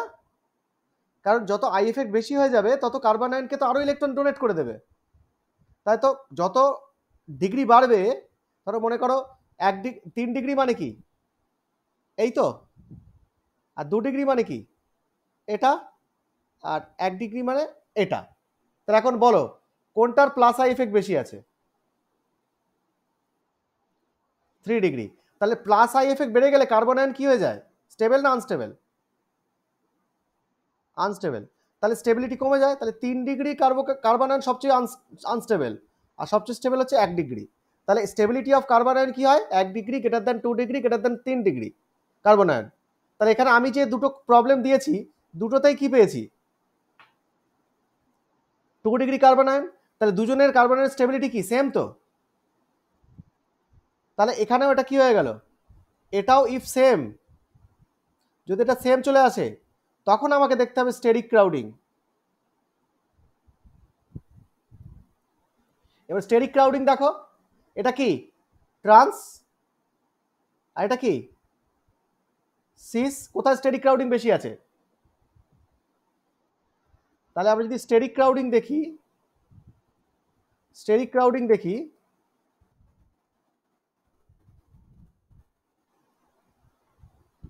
তাহলে দুইটা যেটা মানে সিস গ্রেটার দ্যান কি হবে? ট্রান্স স্টেরিক ক্রাউডিং হবে। তাহলে স্টেবিলিটি কি হবে? ট্রান্স গ্রেটার দ্যান সিস হবে। ট্রান্স মানে 2 নম্বরটা, আর সিস মানে এক, সরি, ট্রান্স মানে 1 নম্বরটা, তাই তো, আর সিস মানে 2 নম্বরটা। এটাই বুঝতে পেরেছো? তাহলে প্রথম কি চেক করলে তুমি? আলফা হাইড্রোজেন পারলে না, আলফা হাইড্রোজেন দিয়ে এক্সপ্লেন করা গেল না। যেমন সেই রেজোনেন্স স্ট্রাকচারের সেই মনে আছে স্টেবিলিটি বার করতাম, প্রথমে কি দেখতে হতো? চার্জ, তারপর দেখতে হতো অক্টেট মানে নাম্বার অফ বন্ডস, তারপর চার্জ লোকেশন, তারপর চার্জ সেপারেশন, তারপরে কি দেখতে হতো? স্টেবিলিটি অফ ইন্টারমিডিয়েট, মনে আছে? স্টেবিলিটি অর্ডার বার করতে গেলে রেজোনেটিক স্ট্রাকচারে, ঠিক তেমনি হাইপার কনজুগেশনের স্ট্রাকচারের স্টেবিলিটি অর্ডার বার করতে গেলে প্রথমে ট্রাই করতে হবে নাম্বার অফ আলফা হাইড্রোজেন কি আছে। যদি সেম চলে আসে তখন দেখো স্টেবিলিটি অফ কার্বন আয়ন, সেটা যদি সেম চলে আসে তখন দেখো স্টেরিক ক্রাউডিং। তাহলে প্রথমে আমি আলফা হাইড্রোজেন দিয়ে চেক করে দেখলাম দুটোতে আলফা হাইড্রোজেন সেম, হলো না। তারপর ট্রাই করলাম কি? তারপর ট্রাই করলাম হচ্ছে কার্বন আয়ন স্টেবিলিটি, তো সেখানেও কি দেখলাম? দুটোই 2 ডিগ্রি, তাহলে এটাও সেম। তখন তারপর ট্রাই করবো কি? স্টেবিলিটি অফ কার্বন আয়ন, সেখানে এই সরি স্টেবিলিটি বলছি, স্টেরিক ক্রাউডিং। স্টেরিক ক্রাউডিং দেখলাম সিস আর ট্রান্সের মধ্যে স্টেরিক ক্রাউডিং এর পার্থক্য, তাহলে ট্রান্সটা বেশি স্টেবল। তাহলে ওভারঅল স্টেবিলিটি কি দাঁড়ালো? Trans greater than cis. বুঝতে পেরেছো কিভাবে অ্যাপ্রোচ করতে হয়? বুঝতে পারছো?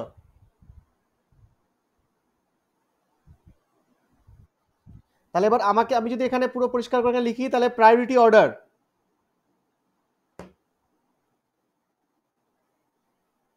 Priority priority order for alkene. প্রথমে আমি কি দেখব? Number of alpha hydrogen. যদি এটাতে ফেল করে যায় তখন কি দেখব? স্টেবিলিটি অফ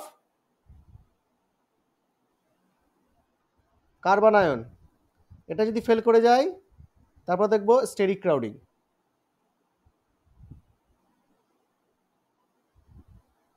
ঠিক আছে? Steric crowding. তাহলে এইভাবে আমাদের আসতে হবে। ঠিক আছে? নাম্বার অফ আলফা হাইড্রোজেন কি দেখব? আলফা হাইড্রোজেন যত বাড়বে স্টেবিলিটি বাড়বে, তাই না? নাম্বার অফ আলফা হাইড্রোজেন যত বাড়বে স্টেবিলিটি বাড়বে।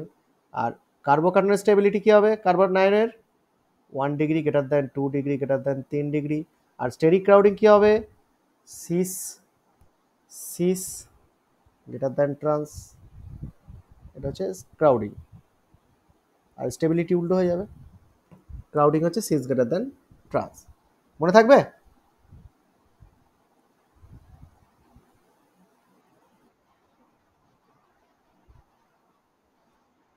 কার্বোকাটায়ন কেন? কার্বন আয়ন, কার্বন আয়ন তৈরি হয় না হাইপার কনজুগেশনে। আগেরটা ক্ষেত্রে কি? হ্যাঁ,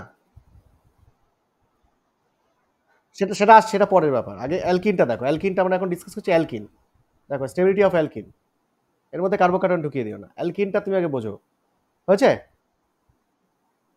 ওকে, তাহলে ওভারঅল স্টেবিলিটি অর্ডার এইভাবে আসবে। তাহলে ওভারঅল স্টেবিলিটি অর্ডার বার করতে গেলে প্রথমে আমাকে দেখতে হবে আলফা হাইড্রোজেন। যদি আলফা হাইড্রোজেন সেম হয়ে যায় তখন দেখবো স্টেবিলিটি অফ কার্বন আয়ন। সেখানে স্টেবিলিটি অর্ডার হচ্ছে 1 degree greater than 2 degree greater than 3 degree. সেখানে যদি দেখা যায় দুটোই সেম ডিগ্রি, তাহলে তখন আমরা বলতে পারবো না, তাহলে আবার দেখবো স্টেরিক ক্রাউডিং। স্টেরিক ক্রাউডিং এ কি দেখবো তখন? তখন দেখবো কি বলো? তখন দেখবো হচ্ছে লেস স্টেরিক ক্রাউডিং মানে মোর স্টেবল, তাই তো? বুঝতে পারছো? আচ্ছা, তাহলে এটা হলো। নেক্সট এক্সাম্পল হচ্ছে,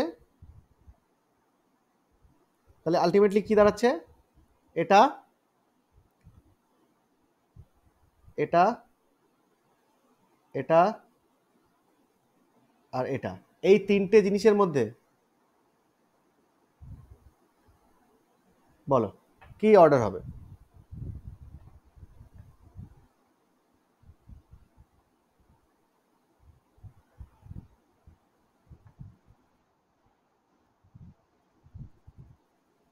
আচ্ছা, কি দেখো আগে? হাইপার আলফা হাইড্রোজেন কি দেখলে?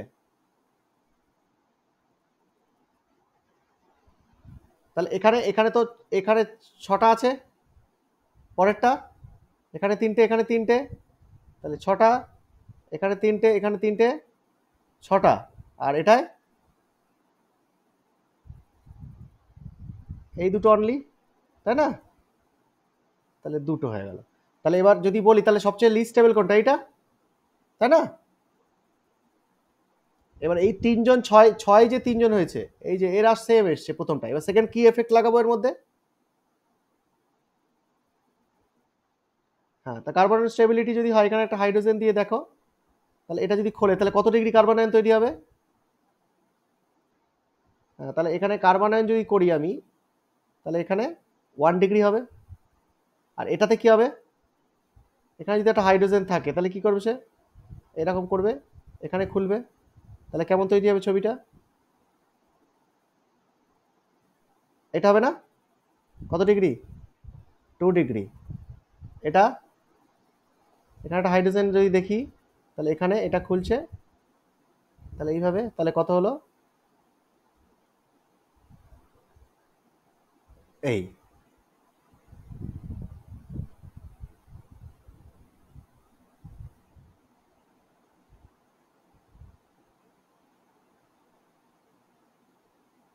কত হলো? এটাও 2 ডিগ্রি তো? তাহলে এখানে 1 ডিগ্রি বেশি স্টেবল না 2 ডিগ্রি বেশি স্টেবল? 1 ডিগ্রি। তাহলে এখনো পর্যন্ত যেটা পেলাম সেটা হচ্ছে A greater than B equal to C greater than D, পেয়েছি তো? এবারে বি আর সি এর মধ্যে কি করে চেক করবো? Steric crowding. স্টেরিক ক্রাউডিং কোথায় বেশি? এইটা আছে সিস, এটা আছে ট্রান্স। তাহলে স্টেরিক ক্রাউডিং যদি হয় তাহলে সিস গ্রেটার দেন ট্রান্স, তাহলে ওভারঅল স্টেবিলিটি কি হবে? তাহলে ওভারঅল অর্ডার, এগুলো এগুলো মুছে দিই, এগুলো কাজে লাগবে না। আলটিমেটলি ওভারঅল অর্ডারটা কি দাঁড়াচ্ছে?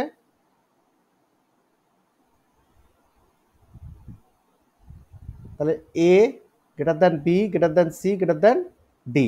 আচ্ছা, এ, এই যে সি আর ডি, মানে এদের সঙ্গে এদের এই সি আর ডি এটা কি করে হয়ে যাচ্ছে? এটা নাম্বার অফ আলফা হাইড্রোজেন দিয়ে ডিটা কি হয়ে গেল? সবচেয়ে লিস্ট হয়ে গেল। আর এ আর বি আর সি, তার মধ্যে এ আর বিটা, এটা কেন স্টেবল হয়ে গেল? কারণ স্টেবিলিটি, হ্যাঁ, স্টেবিলিটি অফ সি মাইনাস। আর বি আর সিটা কি করে হলো? স্টেরিক, হ্যাঁ স্টেরিক। হলো, বুঝতে পেরেছো?